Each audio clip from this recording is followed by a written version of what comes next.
Daily update. एक महत्वपूर्ण दिन, विश्व सिकल सेल जागरूकता दिवस 19 जून। सिकल सेल रोग (एससीडी) और दुनिया भर में व्यक्तियों, परिवारों और समुदायों पर इसके प्रभाव के बारे में जागरूकता बढ़ाने के लिए प्रत्येक वर्ष 19 जून को विश्व सिकल सेल जागरूकता दिवस मनाया जाता है। सिकल सेल रोग एक आनुवंशिक रक्त विकार है जो असामान्य लाल रक्त कोशिकाओं की विशेषता है जो एक अर्धचंद्राकार या सिकल आकार लेते हैं, और ये अनियमित आकार की कोशिकाएं रक्तवाहिकाओं में रुकावट पैदा कर सकती हैं, जिससे विभिन्न प्रकार की स्वास्थ्य जटिलताएं हो सकती हैं।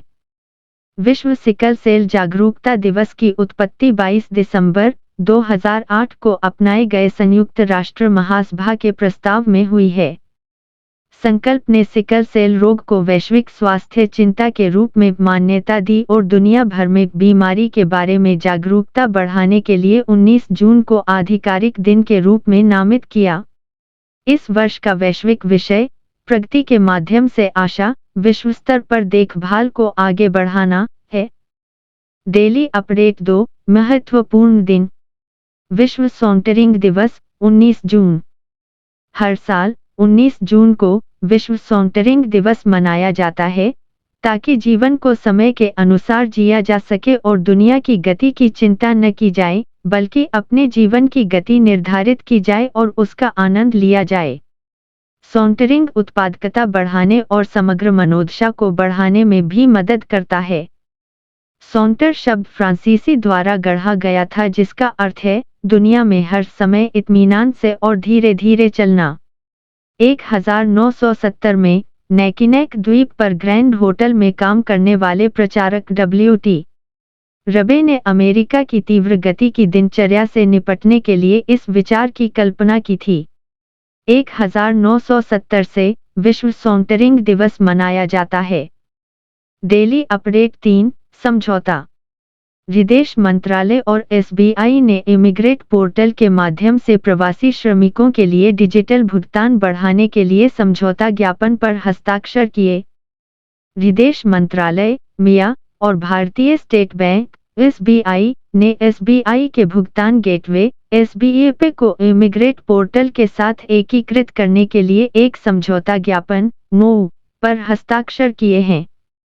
अधिकारियों ने घोषणा की कि इस एकीकरण का उद्देश्य भारतीय प्रवासी श्रमिकों, भर्ती एजेंटों और पोर्टल के अन्य उपयोगकर्ताओं के लिए एक अतिरिक्त डिजिटल भुगतान सेवा प्रदान करना है। विदेश मंत्रालय द्वारा जारी एक बयान के अनुसार, समझौते का उद्देश्य भारतीय प्रवासी श्रमिकों के सुरक्षित और कानूनी प्रवास के दायरे को और सुविधाजनक बनाना और बढ़ाना है। Daily update. 4 नियुक्ति। तेसाम पोंगटे अरुणाचल प्रदेश विधानसभा के नए अध्यक्ष चुने गए। तेसाम पोंगटे को सर्वसम्मति से अरुणाचल प्रदेश विधानसभा का अध्यक्ष चुना गया।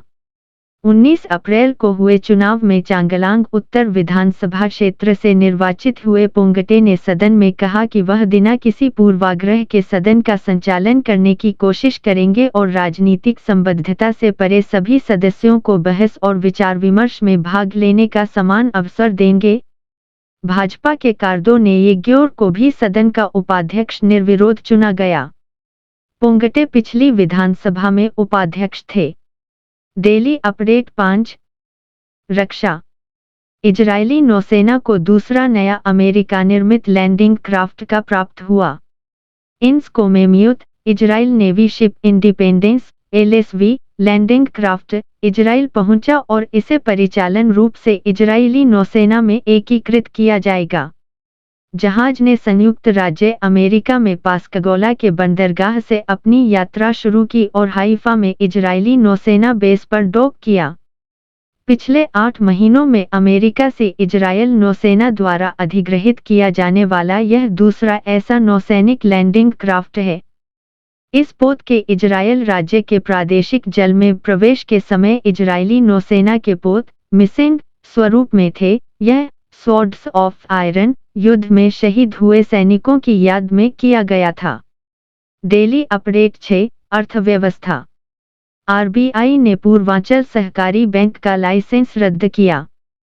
रिजर्व बैंक ने पूर्वांचल सहकारी बैंक गाजीपुर, उत्तर प्रदेश का लाइसेंस रद्द कर दिया है क्योंकि उसके पास पर्याप्त पूंजी और कमाई की संभावना नहीं है। आरबीआई ने एक बयान में कहा कि उत्तर प्रदेश के सहकारी समितियों के रजिस्ट्रार और सहकारिता आयुक्त को बैंक को बंद करने और परिसमापक नियुक्त करने का आदेश जारी करने के लिए कहा गया है। परिसमापन पर प्रत्येक जमाकर्ता केवल जमा बीमा और क्रेडिट गारंटी निगम डिक से 5 लाख रुपए तक की जमा बीमा दावा राशि प्राप्त करने का हकदार होगा। डेली अपडेट 7 अर्थव्यवस्था। आरबीआई ने सेंट्रल बैंक ऑफ इंडिया और सोनाली बैंक पीएलसी को उल्लंघन के लिए दंडित किया। आरबीआई ने सेंट्रल बैंक ऑफ इंडिया और बांग्लादेश के सोनाली बैंक पर क्रमशः 1.5 करोड़ रुपए और 4 लाख रुपए का जुर्माना लगाया है। सेंट्रल बैंक पर जुर्माना ऋण और अग्रिमों पर आरबीआई के निर्देशों और इलेक्ट्रॉनिक लेनदेन में ग्राहक संरक्षण का पालन करने में विफल रहने के लिए लगाया है। सोनाली बैंक पर समय पर जोखिम वर्गीकरण समीक्षा, जोखिम वर्गीकरण के साथ असंगत लेनदेन अलर्ट के लिए मजबूत सॉफ्टवेयर का उपयोग करने, स्विफ्ट से संबंधित परिचालन नियंत्रणों का अनुपालन को लागू करने में विफलता और निर्धारित समय सीमा के भीतर सभी क्रेडिट सूचना कंपनी का सदस्य बनने के आरोपों के लिए जुर्माना लगाया गया है। डेली अपडेट 8 राष्ट्रीय। भारतीय रेलवे ने दुनिया के सबसे ऊंचे स्टील आर्क रेल पुल पर ट्रायल रन किया। भारतीय रेल मंत्रालय ने संगलदान से रियासी तक इलेक्ट्रिक इंजन का सफल परीक्षण किया है। परीक्षण में दुनिया के सबसे ऊंचे स्टील आर्क रेल पुल चिनाब को पार करना भी शामिल था। बहुप्रतीक्षित विश्व का सबसे ऊंचा रेलवे पुल, जो कथित तौर पर पेरिस के एफिल टॉवर से 35 मीटर ऊंचा है, 359 मीटर की ऊंचाई पर चेनाब नदी पर बना है। उत्तर रेलवे के मुख्य जनसंपर्क अधिकारी दीपक कुमार ने 27 और 28 जून को निरीक्षण का समय निर्धारित किया है। कुमार ने कहा कि रेलवे सुरक्षा आयुक्त (CRS) के निरीक्षण के लिए सभी आवश्यक गतिविधियां समय पर की जाएंगी। डेली अपडेट 9 रैंक और रिपोर्ट। भारतीय रेलवे ने लिम्का बुक ऑफ रिकॉर्ड्स में अपना नाम दर्ज किया। भारतीय रेलवे ने एक सार्वजनिक सेवा कार्यक्रम में अनेक स्थानों पर सर्वाधिक लोगों के एकत्रित होने पर अपना नाम प्रतिष्ठित Limca book of world records में सफलतापूर्वक दर्ज करा दिया है। रेल मंत्रालय ने 26 फरवरी 2024 को एक कार्यक्रम का आयोजन किया, जिसमें 2140 स्थानों पर 40,19,516 लोगों ने भाग लिया। यह कार्यक्रम रेलवे पुलों के ऊपर नीचे सड़क के उद्घाटन और प्रधानमंत्री नरेंद्र मोदी द्वारा रेलवे स्टेशनों की आधारशिला रखने के लिए आयोजित किया गया था। भारतीय रेलवे के विशाल प्रयास और लामबंदी को मान्यता दी गई है और इसे प्रतिष्ठित Limca book of world record में दर्ज किया गया है। डेली अपडेट 10 खेल। ली जीजिया ने BWF ऑस्ट्रेलियन ओपन 2024 में जीत हासिल की। मलेशिया के ली जीजिया ने पुरुष एकल फाइनल में जापान के कोडाई नारोका को हराकर ऑस्ट्रेलियन ओपन बैडमिंटन चैंपियन का खिताब जीता, जबकि जापान की आया ओहोरी ने महिला खिताब अपने नाम किया।